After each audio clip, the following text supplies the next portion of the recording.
Salut à toi et bienvenue dans cette nouvelle vidéo qui vise à te donner 3 conseils majeurs pour essayer de développer ta discipline dans ton entraînement, dans ta nutrition et dans ton mode de vie en tant que sportif qui souhaite atteindre des objectifs de composition corporelle du style prise de masse musculaire, perte de masse grasse. Si jamais tu as envie d'avoir plus de contenu de ce style-là venant de ma part, n'hésite pas à t'abonner à ma chaîne, c'est gratuit de ton côté et c'est la rémunération pour le travail que je fournis. À commenter, donner ton avis, ton opinion. Je réponds à tous les commentaires et les avis sont très appréciés. N'hésite pas à liker, toujours super important pour l'algorithme, et à activer la cloche des notifications si jamais tu as envie de faire partie des premiers informés lorsqu'une nouvelle vidéo sort. Le premier conseil que je peux te donner pour développer une meilleure discipline, c'est de te fixer des objectifs et des attentes atteignables. Des objectifs par palier. Parce que si tu as un objectif qui est irréaliste, tu sais que tu ne pourras pas l'atteindre et tu vas avoir de fausses espérances. Par exemple, se fixer un objectif de développement musculaire de 8 kg en 5 mois, c'est pas la peine.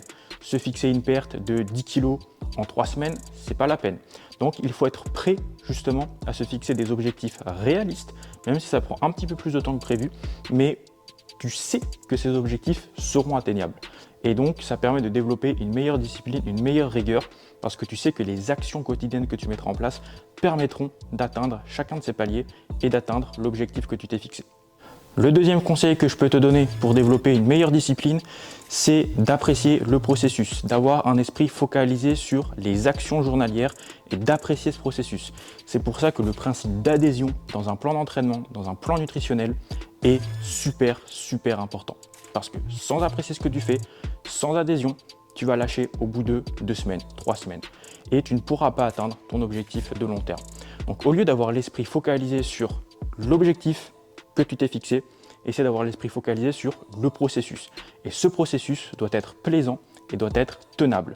C'est pour ça qu'il faut avoir un plan d'action qui est réaliste au quotidien, ce qui te permettra en fait d'effectuer au jour le jour les actions qui te permettent d'atteindre un objectif plus important. Le troisième conseil que je peux te donner pour développer une discipline de fer, c'est d'être tenu responsable auprès d'une personne de confiance, que ce soit un ami, un proche, un membre de ta famille, un coach que tu rémunères, ton partenaire de vie. Et cette personne va vérifier que tu réalises bien tes actions quotidiennes qui te permettent d'atteindre un objectif de long terme.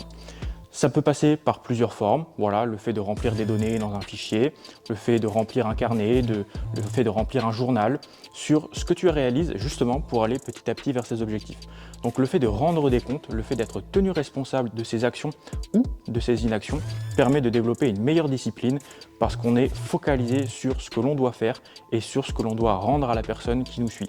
Tu l'as donc compris, mes 3 principaux conseils pour conclure cette vidéo sont te fixer des objectifs atteignables, te focaliser sur le processus, la viabilité, l'appréciabilité du processus plutôt que d'avoir l'esprit focalisé sur l'objectif final et enfin être tenu responsable, rendre des comptes à une personne de confiance. J'espère que mes 3 conseils auront pu être utiles et que tu pourras les appliquer correctement dans ton parcours en bodybuilding.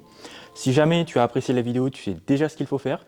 Si jamais tu as des questions, les commentaires sont faits pour ça, ainsi que mes messages privés sur les différents réseaux sociaux que j'utilise qui sont dans la description.